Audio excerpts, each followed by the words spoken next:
Lockdown ಘೋಷಣೆಯಾಗಿ 8 ದಿನ ಕಳೆದಿದೆ. ನಿರಾಶ್ರಿತರು, ಅಸಹಾಯಕರು ಊಟದ ವ್ಯವಸ್ಥೆ ಇಲ್ಲದೆ ಸಂಕಷ್ಟಕ್ಕೆ ಒಳಗಾಗಿದ್ದಾರೆ.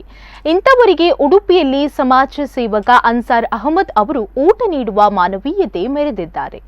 ದಾನಿಗಳ ಸಹಕಾರದಿಂದ ಮಧ್ಯಾಹ್ನ ಹಾಗೂ ಸಂಜೆ ಒಟ್ಟು 400ಕ್ಕೂ ಹೆಚ್ಚು ಆಹಾರದ ಪೊಟ್ಟಣಗಳನ್ನು ಉಚಿತವಾಗಿ ವಿತರಿಸುತ್ತಿದ್ದಾರೆ.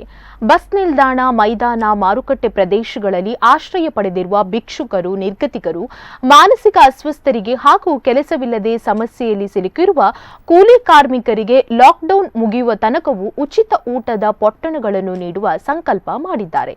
ಇವರ ಈ ಕಾರ್ಯಕ್ಕೆ ಎಲ್ಲೆಡೆ ಮೆಚ್ಚುಗೆ ವ್ಯಕ್ತವಾಗುತ್ತಿದೆ. ಸಿಗಲಿಲ್ಲ ಅಂತ ಹೇಳ್ಬೇಡಿ, ತಗೊಳ್ಳಿ ಬೇಕಾದ್ರೆ ತಗೊಂಡು ಸಿಗಲಿಲ್ಲ ಅಂತ ಹೇಳೋದು.